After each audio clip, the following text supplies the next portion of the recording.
आज मैं आपको एक मज़ेदार कहानी सुनाने जा रही हूँ जिसका शीर्षक है मनुष्य की ज्ञान प्राप्ति। तो चलिए शुरू करते हैं। बहुत पुरानी बात है। अनान नामक एक व्यक्ति रहता था। पूरी दुनिया में वह सबसे बुद्धिमान मनुष्य था और सभी लोग उससे सलाह और मदद मांगने आते थे। एक दिन अनानसी किसी बात पर दूसरे मनुष्य से बहुत नाराज हो गया और उसने उन्हें दंड देने के लिए सोचा। बहुत सोचने के बाद उसने यह तय किया कि अपना सारा ज्ञान उनसे हमेशा के लिए छुपा देगा ताकि कोई और मनुष्य ज्ञानी न बन जाए। उसी दिन से उसने अपना सारा ज्ञान बटोरना शुरू कर दिया। जब उसे लगा कि उसने दुनिया के उपलब्ध सारा ज्ञान बटोर लिया है, तब उसने सारे ज्ञान को मिट्टी के एक मटके में बंद करके अच्छी तरह से सील बंद कर दिया। उसने यह निश्चय किया कि उस मटके को वह ऐसी जगह रखेगा जहाँ से कोई और मनुष्य उसे प्राप्त न कर सके। अनांसी के एक बेटा था, उसका नाम कवेक्यू था।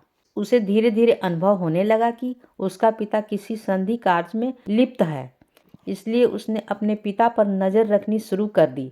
एक दिन उसने अपने पिता को एक मटका लेकर दबे पांव झोपड़ी के बाहर जाते देखा। कवेक्यू ने अनांसी का पीछा किया। अनांसी गांव से बहुत दूर एक जंगल में गया। उसने मटके को सुरक्षित रखने के लिए एक बहुत ऊंचा पेड़ खोज लिया। अपना ज्ञान दूसरों में बढ़ जाने की आशंका से भयभीत अनांसी मटके को अपनी आंखों के सामने रखना चाहता था, इसलिए वह अपनी छाती पर मटके को टांगकर पेड़ पर चढ़ने लगा। इसी तरह अपनी छाती पर मटका टांगकर पेड़ पर चढ़ना तो लगभग नामुमकिन ही था।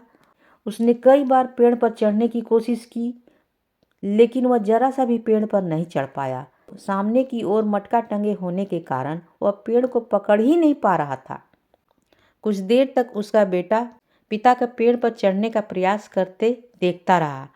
जब उससे रहा न गया तो वह चिल्लाकर बोला, पिताजी, आप मटके को अपनी पीठ पर क्यों नहीं टांगते? तब आप पेड़ पर आसानी से चढ़ पाएंगे। अनांसी मुड़ा और बोला, मुझे तो लगता था कि मैंने दुनिया का सारा ज्ञान इस मटके में बंद कर लिया है, लेकिन तुम तो मुझसे भी ज़्यादा ज्ञानी हो।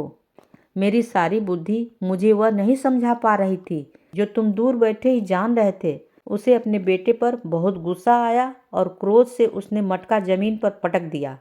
जमीन पर गिरते ही मटका टूट गया और उसमें बंद सारा ज्ञान उसमें से निकलकर पूरी दुनिया में फैल गई और सारे मनुष्य बुद्धिमान हो गए। कहानी होती है समाप्त।